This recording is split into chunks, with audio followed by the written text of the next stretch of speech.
Si tu m'as donné ta vie, je te donne la mienne. Dans le froid de la nuit, mon cœur t'appartient. Et quand la tristesse arrive, je sais tu es là, toujours près de moi. Bon samedi, bienvenue à votre émission de la Victoire de l'amour. J'espère que vous allez bien ce matin, qu'on se prépare à vivre une belle fin de semaine. Ça commence à sentir le temps des fêtes, à sentir Noël. On rejoint tout d'abord notre ami pour sa chronique, l'abbé Stéphane Roy, et l'homélie par quelqu'un qu'on apprécie beaucoup. Il est pasteur à Trois-Rivières, le révérend Joël Lapierre.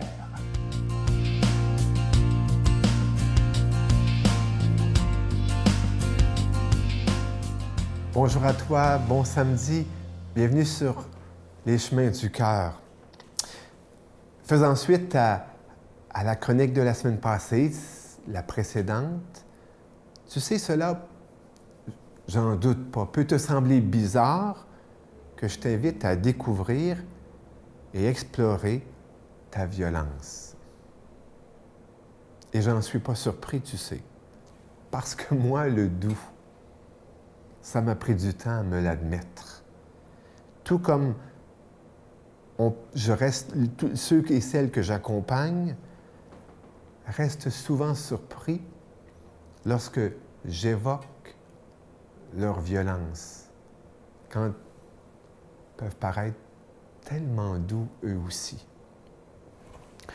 Pourtant, l'expérience montre que peu de gens sont conscients de leur violence. Ils ne connaissent que celle des autres qui leur fait peur. Et pourtant, force est de constater que nous sommes dans un monde de violence. Dois-je t'en donner des exemples? Mais sais-tu, toi et moi, nous en faisons partie de ce monde. Nous n'en sommes pas étrangers, nous le constituons. Certes, il y a une différence entre violence et agressivité. Cette dernière étant une énergie vitale présente en tout être vivant et nature neutre. Une qualité, une force innée qui pousse à agir et à réagir, à mettre la main à la pâte. On pourrait quasiment dire que l'agressivité fait partie du désir de vivre. Sans agressivité, pas de victoire sportive, pas de réalisation, pas de succès, pas de développement, pas de vie. D'ailleurs, la racine du mot agressivité en latin vient de aggredior, qui veut dire simplement mettre en mouvement, passer à l'action. Mais je sais que trop souvent on assimile l'un à l'autre, violence et agressivité,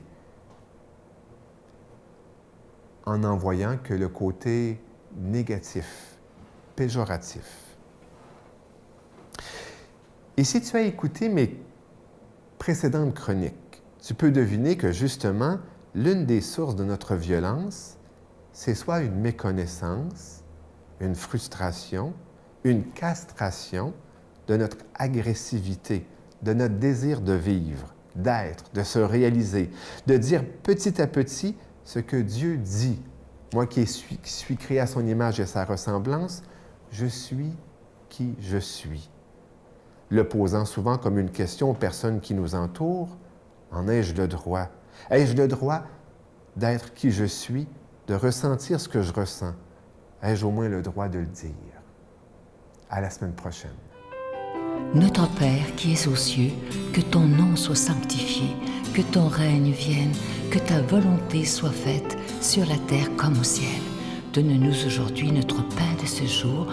Pardonne-nous nos offenses comme nous pardonnons à ceux qui nous ont offensés. Ne nous laisse pas entrer en tentation, mais délivre-nous du mal, car c'est à toi qu'appartient le règne, la puissance et la gloire pour les siècles des siècles.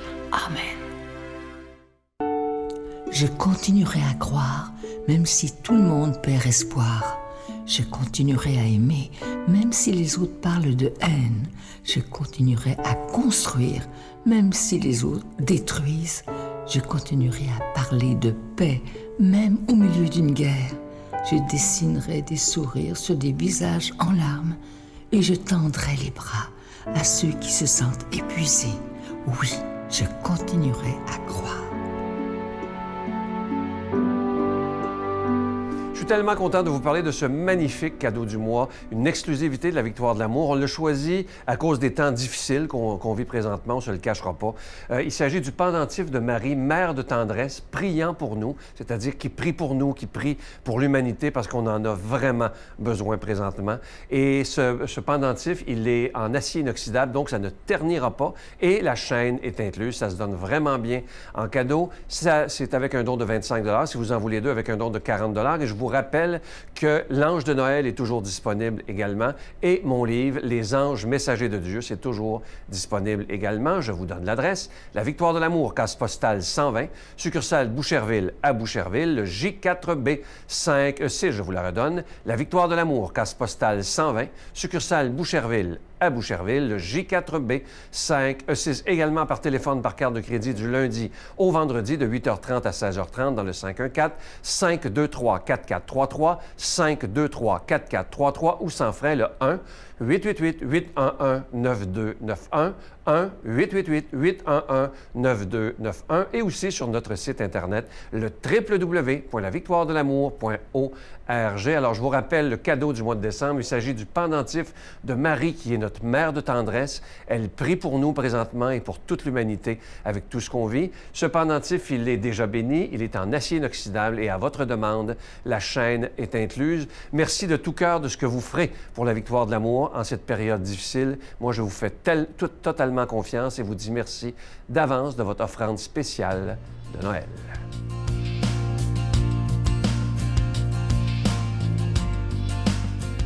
Mon Dieu, donnez-moi la sérénité d'accepter les choses que je ne peux changer, le courage de changer les choses que je peux et la sagesse d'en connaître la différence.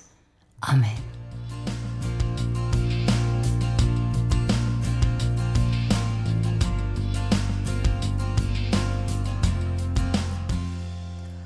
Bonjour à tous, que le Seigneur vous bénisse. Nous sommes aujourd'hui dans la lecture de l'Évangile selon Luc, le chapitre 1, et on lit le récit dans les versets 5 à 25 de Zacharie et d'Élisabeth qui reçoivent cette nouvelle particulière et qui nous prépare évidemment à la venue de notre Seigneur Jésus-Christ en ce 19 du mois de décembre. Il y avait au temps d'Hérode, roi de Judée, un prêtre nommé Zacharie de la classe d'Abia. Et donc, on sait qu'on est dans une période historique où il y a un roi qui est connu et cet homme est en service. À tous les mois, il y avait différentes hordes de Lévites qui venaient servir. Et sa femme appartenait à la descendance d'Aaron, donc de la même famille, et s'appelait Élisabeth. Tous deux étaient justes devant Dieu. Ils suivaient tous les commandements et observances du Seigneur d'une manière irréprochable ou libres de blâme. Ils n'étaient pas parfaits, mais ils étaient libres de blâme, ils étaient fidèles à l'Éternel. Voilà ce qui les démarquait, ce couple. Mais ils n'avaient pas d'enfants parce qu'Élisabeth était stérile et ils étaient tous deux avancés en âge. Voilà le problème, le défi qu'ils devaient relever. Vint pour Zacharie le temps d'officier devant Dieu selon le tour de sa classe. Suivant la coutume du sacerdoce, il fut désigné par le sort pour offrir l'encens à l'intérieur du sanctuaire. Donc, il y avait un sort qui était lancé et par hasard, on pourrait dire par un dieu-hasard, c'était lui, cette journée-là, qui devait entrer dans le Saint des Saints, une chose qui était réservée seulement à un d'entre eux. Toute la multitude du peuple était en prière dehors à l'heure de l'offrande de l'encens. Alors, apparut un ange du Seigneur debout à droite de l'autel de l'encens. À sa vue, Zacharie fut troublé. On ne peut pas le blâmer, un ange vous apparaît et la crainte s'abattit sur lui. Mais l'ange le rassura et dit « Sois sans crainte, Zacharie, car ta prière a été exaucée. » Mais de quelle prière s'agit-il? Bien, il continue, on le déduit, « Ta femme Élisabeth t'enfantera un fils et tu lui donneras le nom de Jean. tu en auras joie et allégresse, et beaucoup se réjouiront de sa naissance, car il sera grand devant le Seigneur. Il ne boira ni vin, ni boisson fermentée. Il sera rempli du Saint-Esprit dès le sein de sa mère. Tous des paroles qui s'accompliront. Et là, dans les versets 16 et 17, il va décrire le rôle de Jean-Baptiste, son fils, le fils de ce couple âgé. Il ramènera beaucoup des fils d'Israël au Seigneur. Effectivement, on va lire ce mot-là, le fait de ramener, c'est l'idée amener à la repentance, amener à la conversion, et ça sera une des paroles importantes qu'on va lire au chapitre 3 de Jean-Baptiste, qui va dire « Repentez-vous, revenez à l'Éternel », parce que ce peuple dit religieux s'était égaré à faire de la religiosité, mais s'était éloigné du Dieu d'Israël.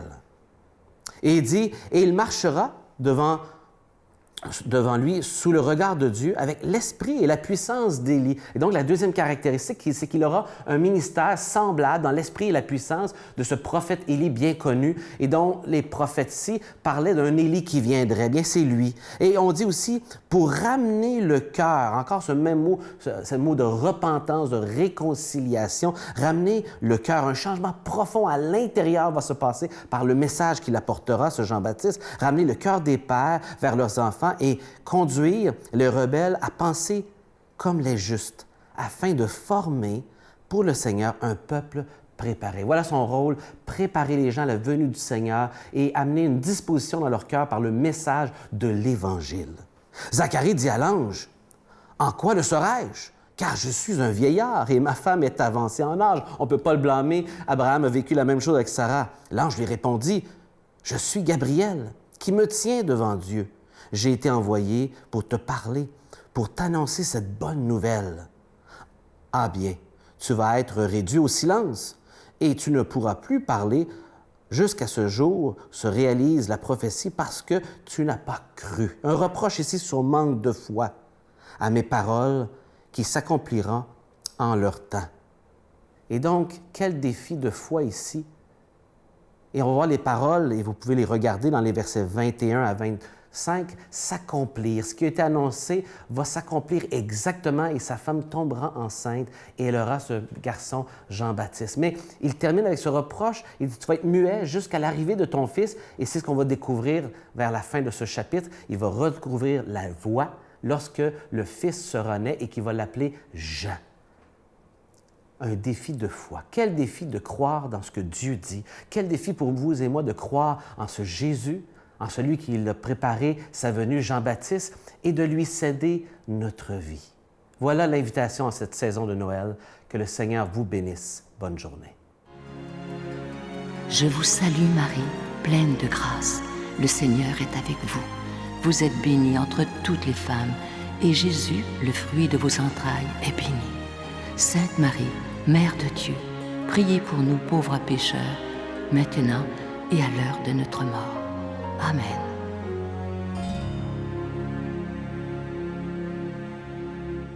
Je vous laisse avec une très, très belle pensée qui dit ceci. Elle a été écrite par James Irwin, qui est un astronaute. Écoutez bien ceci. « La plus grande chose, ce n'est pas l'homme qui marche sur la lune, mais c'est Dieu qui marche sur la terre en la personne de Jésus-Christ. » C'est-tu assez beau, ça? Je vais le répéter parce que c'est trop beau. « La plus grande chose, ce n'est pas l'homme qui marche sur la lune, mais c'est Dieu qui marche sur la terre en la personne de Jésus-Christ. » C'est très, très beau. Je vous invite à ne pas manquer l'émission de demain. Je rencontre avec beaucoup de joie Christian-Marc Gendron et son épouse Manon Séguin. Et l'homélie sera faite par quelqu'un qui vient de temps en temps à la Victoire de l'Amour. Et je l'en remercie d'ailleurs, malgré son horaire très chargé. L'archevêque de Montréal, c'est lui qui fera l'homélie. Monseigneur Christian Lépine. Je vous souhaite une belle, belle journée. Et je vous attends demain. Bonne fin de semaine. Bye. Noël à toi, pour la première fois, des flocons sur tes doigts. Noël au froid, réchauffe-toi au creux de nos bras. Ce soir, on va écouter les plus belles chansons. Chanter Noël, ça fait partie de nos traditions.